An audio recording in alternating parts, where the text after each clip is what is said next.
Amiga, what I'm perhaps most upset and concerned about just for the future of American democracy is all of the doubt about the integrity of the American election system. And so we're going to hear now from Pittsburgh Trump voters on their thoughts on 2020 and the integrity of that election. And then we're going to go and hear where they are, where they stand on Donald Trump these days.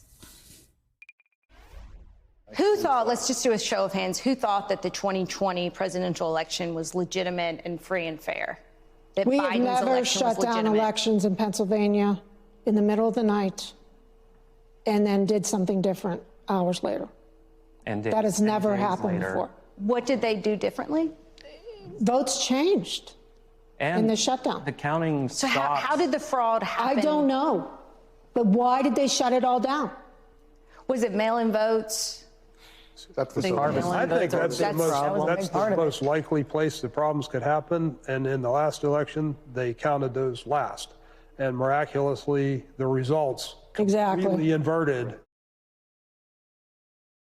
Republican primary, if we held it tomorrow in Pennsylvania, who would you vote for? Senate? Who would you be most excited? Republican presidential primary.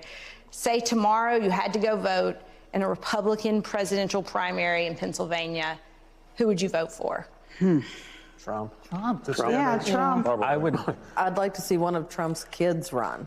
DeSantis. I would vote for DeSantis. If DeSantis was a candidate, yes, I would vote for him. Would you vote for Vice DeSantis President over Trump? Yeah. Yeah, I would. Yes. Interesting. Who would vote for DeSantis over Trump at this point? I think I would. So DeSantis is Trump with brown hair. Younger version. I think DeSantis has a bit more of a filter, Yeah. Which is a good thing. which is, I think, a Brown good hair, thing. no social media. He comes yeah. across as a tough, nice guy. And little bit. he's young too, so I don't know if he's not in the next. I think his time's coming. I just don't think it's right now. I just think the Democratic hatred isn't there for DeSantis. It's just pre-existing for Trump. It's just, It will be if he's the nominee. Yeah. maybe, but they'd have to ramp it up, and they don't have that much time to do that. Well, she's a great example. They turned you towards him. So we don't know how much that you represent the people out there. So you were a Clinton, Trump Yeah. voter Yeah. And, and ended up being so passionate you went on January 6th. well, because everything had changed, you know, like, when Clinton didn't win, I woke up in the morning and I was fine, but it was like the rest of the world was acting like it was 9/11 for real, you know?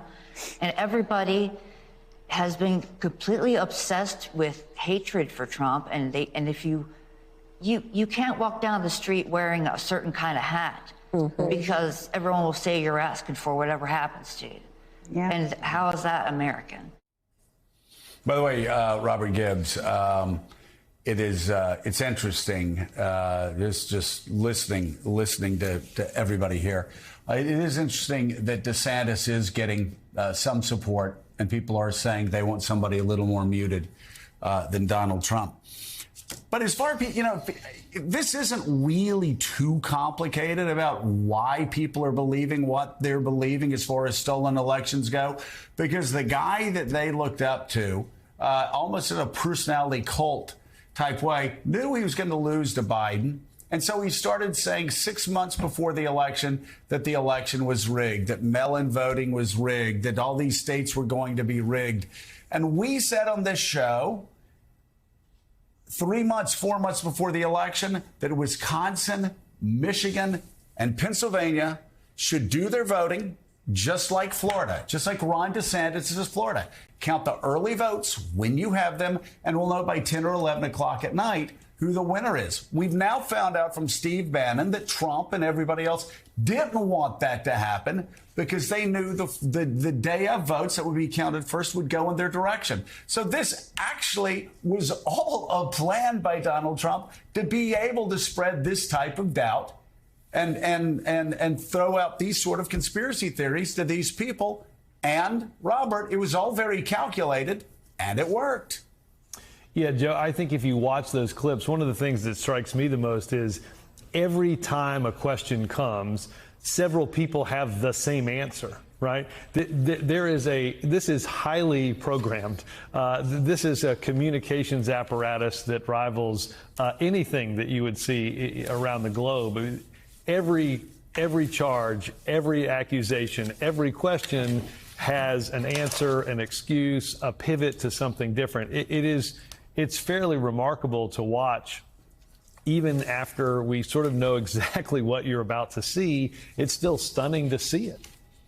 David French, though, I will say in quiet, these people, my friends that I talk to, people that you talk to, whether it's in church, whether it's at baseball games in the community, when all the cameras are away, they will whisper, kind of like to have Trumpism without Trump. He tweets too much. He talks too much. He gets in his own way. And so I wonder if the cameras were off, how many of those people would have actually supported Ron DeSantis, only because there is an exhaustion even among our tribe, for Donald Trump and how he makes everything harder for Republicans.